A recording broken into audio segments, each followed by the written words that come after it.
Hi, I'm Rick at RickTurns, and today's video is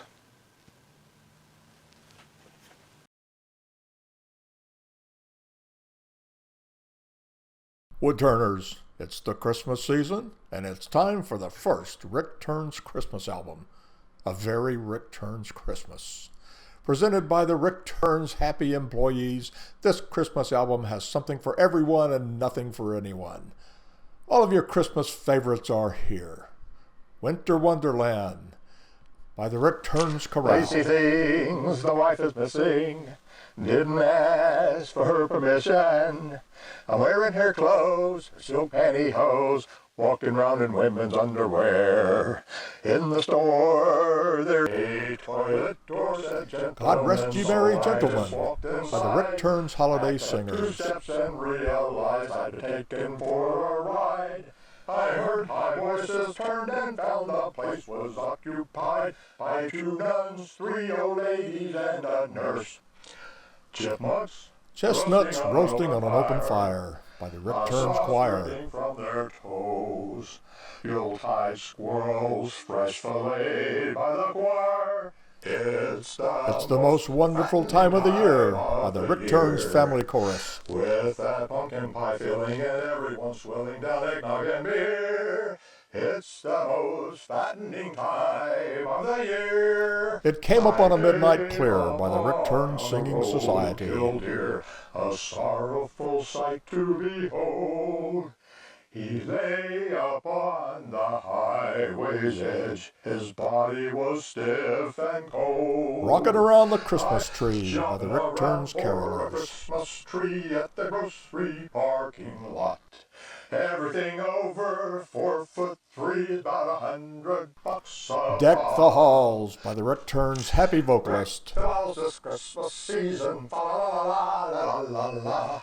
Blow your cash for no good reason, fa la la la la la la. Push your charge card to the limit, fa la la la la la la la. Check but now has nothing in it. The 12 Days of Christmas by the RickTurns Barbershop Quartet. The thing at Christmas that's such a pain to me is finding a Christmas tree.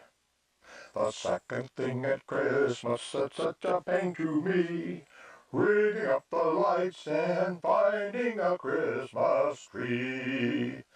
The third thing at Christmas that's And last but not least, Let It Snow by the RickTurns Christmas Ensemble. Is whitening till the dog gets something frightening. He's got no other place to go. Yellow snow, yellow snow, yellow snow. Yes, Woodturners, this is a once-in-a-year opportunity. Check the notes right below the video. Find out how to order your copy of A Very RickTurns Christmas. I'm Rick Morris. This is the RickTurns channel. For today's project, I'm going to be taking this nice piece of cherry right here and okay, that's better. All right, and making another off-center bowl. My last video was an off-center bowl using a large piece of white oak. The white oak was really dense, really heavy, and it was large enough so that once I got it off center, I could only turn it at about 250 RPM. And that was pretty slow. It took a long time to cut the bowl depression, the off-center bowl depression in the wood. So this time I'm going to start with a smaller piece right here and a little bit lighter wood. I think this cherry is probably lighter. I know it's not as hard as the white oak is.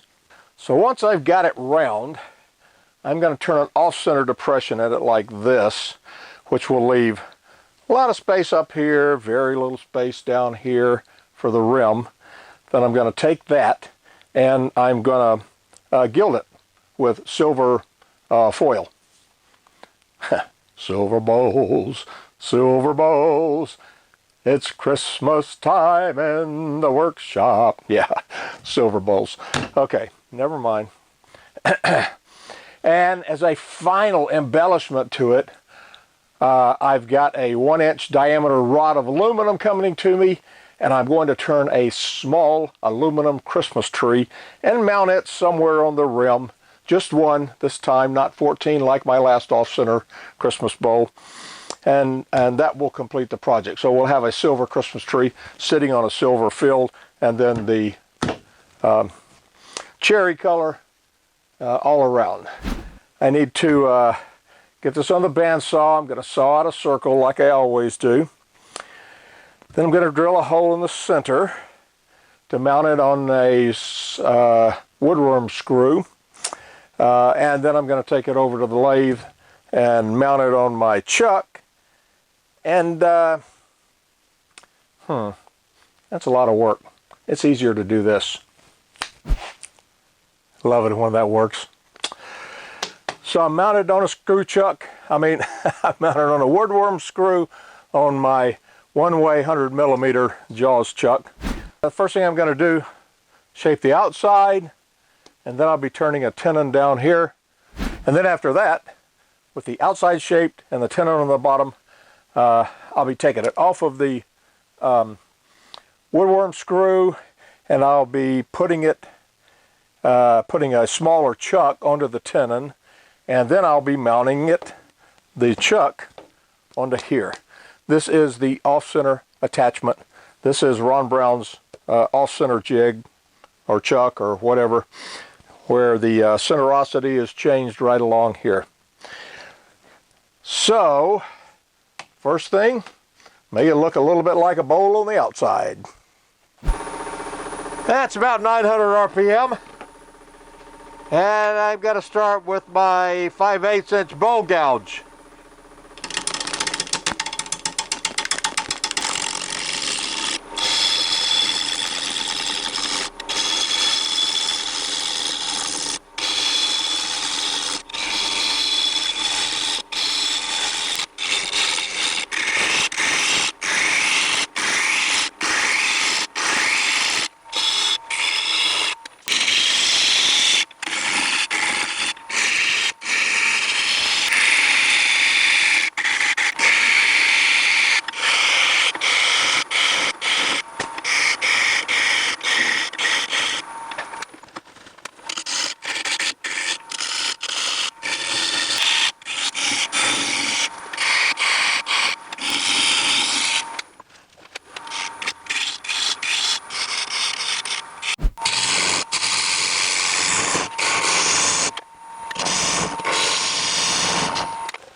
Alright, as you can see, I am remounted on center, regular chuck, different chuck, but a regular chuck. I haven't put on the off-center attachment yet. So I am going to clean this up, get it nice and flat, and maybe finish shaping the outside a little bit. Although, with this particular off-center attachment that I'm using, the bowl is going to stay in this chuck the whole time. It's never going to be removed until it's actually done. It's just the off-center attachment that will be off-center, not this bowl in this chuck, if that makes any sense at all. About 970 RPM, 5/8 inch bowl gouge.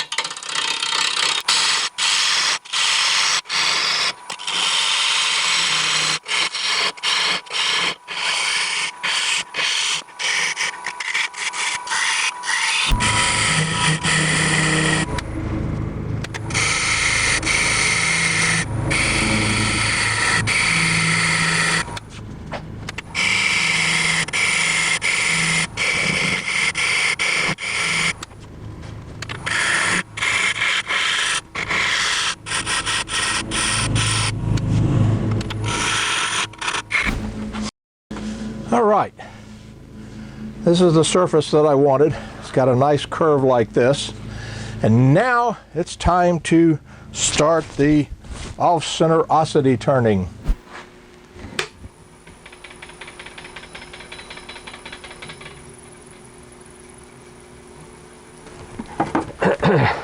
I'm at about 300 RPM there.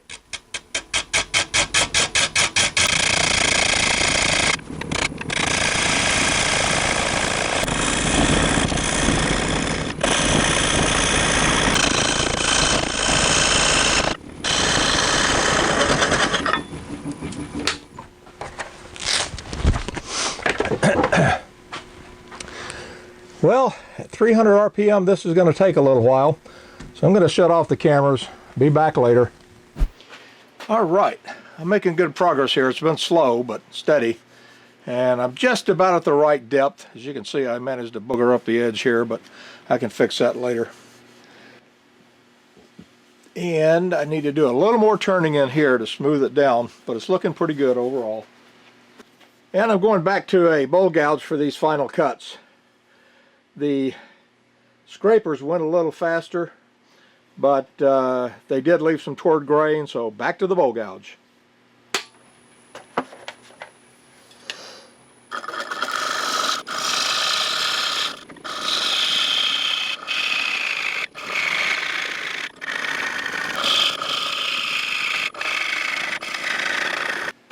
I think this is deep enough. Now I'm going to switch back to my shear scraper, dedicated shear scraper tool, and try and smooth this out. It's a little bit rough there. About 390 RPM.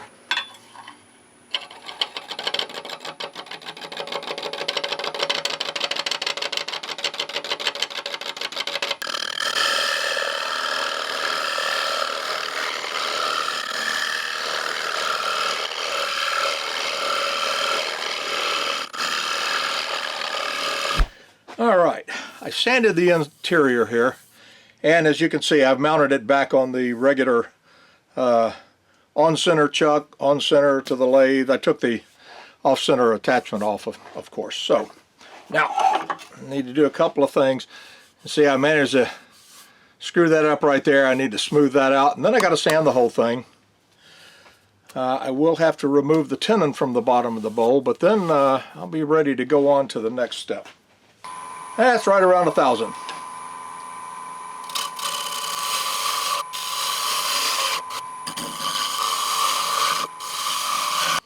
All right, that's almost there, almost.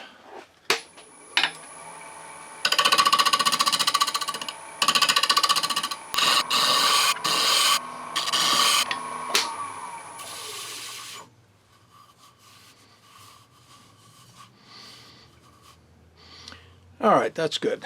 Now I got some sanding to do. Back in a little while. All the sanding is done inside and out. Now I'm ready to finish the bottom. This is my great big faceplate. And I'm going to turn off this tenon right here. And not going to go real fast on this piece. This isn't a bad hole, but it's not a fantastic one either.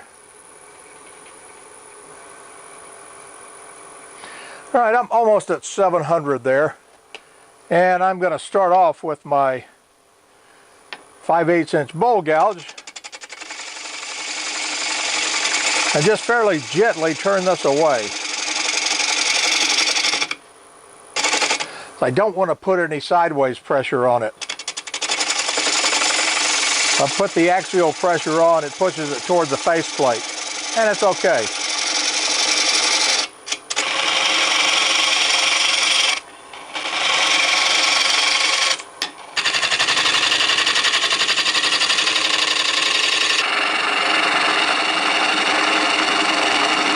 And now, off to the workbench to remove this and sand this. Now I need to remove this little nub on here, which I will do with a chisel.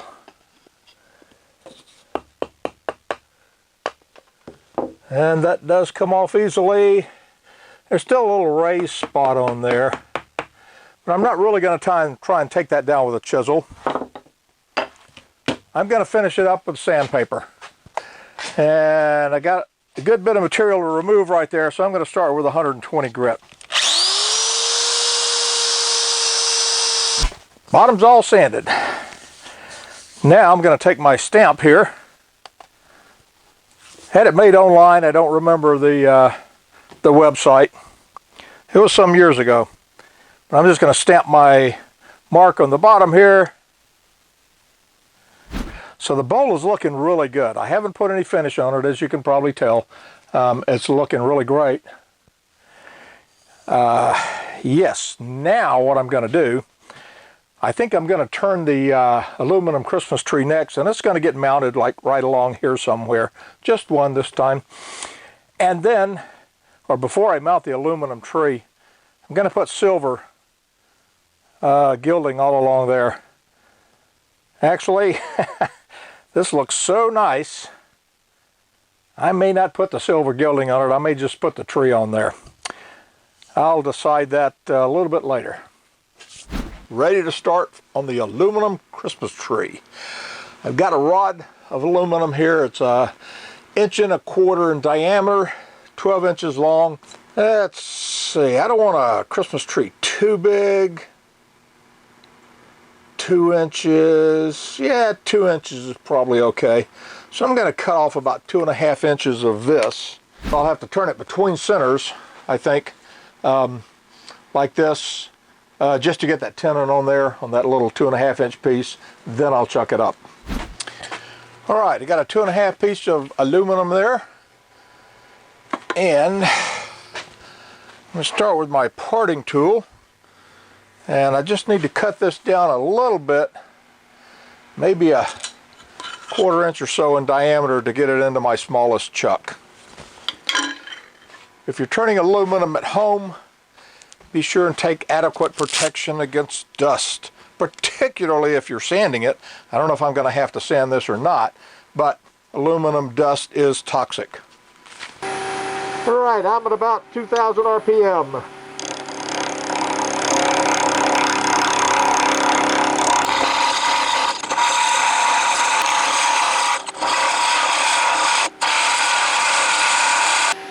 I'm still at about 2,000.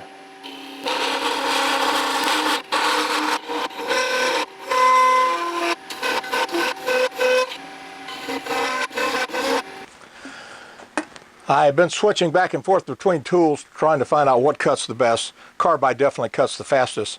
For a small little area like this, where I'm getting towards a tip, I do find that the standard parting tool, this is high speed still, I think. Maybe it's not.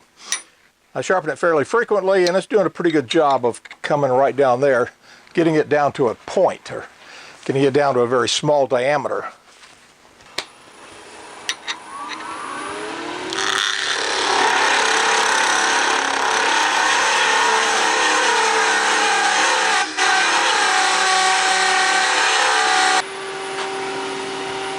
And now it's back to just reducing the diameter to get that cone in place. I'm making progress. It's slow, turning aluminum even with the carbide, but I'm getting there. It's not too bad.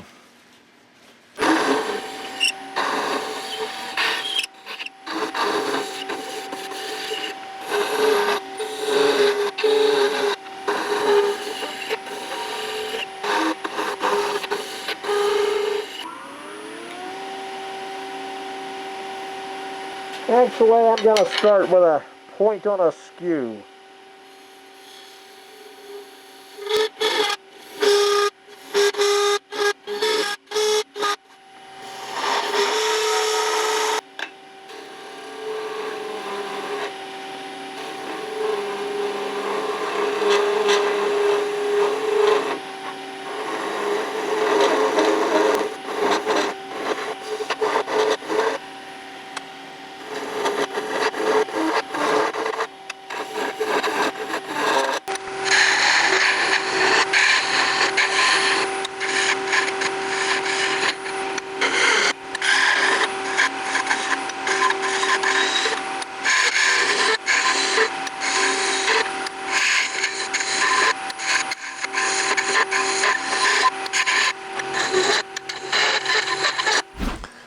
Tree's looking pretty good. I am going to remove that top scrap right there.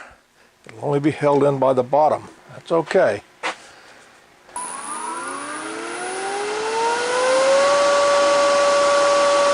Right about 3,000 RPM there.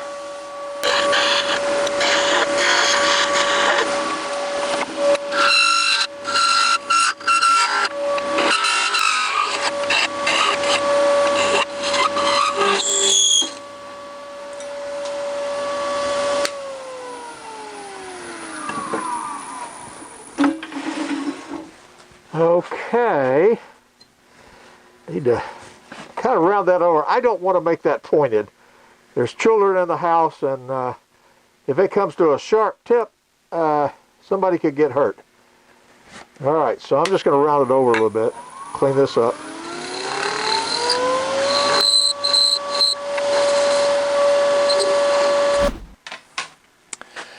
The Christmas tree is looking pretty good. I kind of blew it on one thing though. I didn't leave myself any room down here to turn a short tenon to fit into a hole in the bowl for mounting. So I'm going to loosen this up and pull it out some.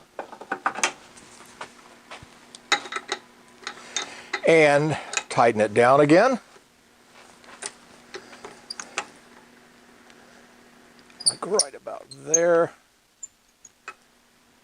I've reduced the speed to about 2,000 RPM.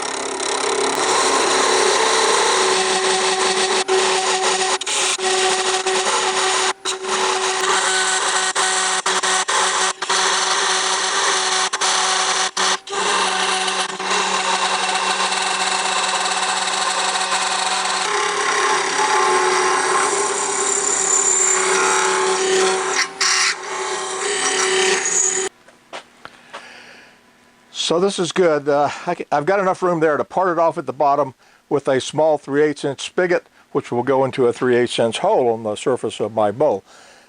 This looks pretty good, but I'm going to sand it a little bit. Now, if you're sanding aluminum, take extreme care with the dust collection, because aluminum dust is very toxic, at least so I've read. So I don't think I'm going to show that.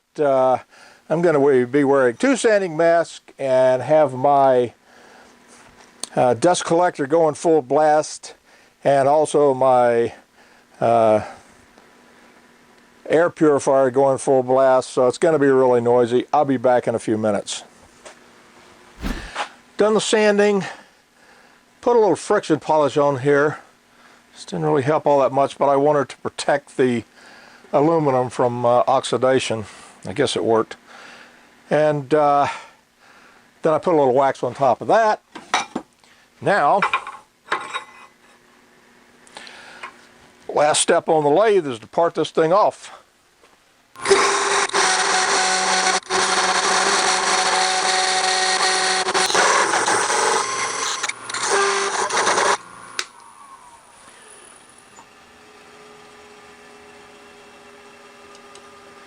And there we have it.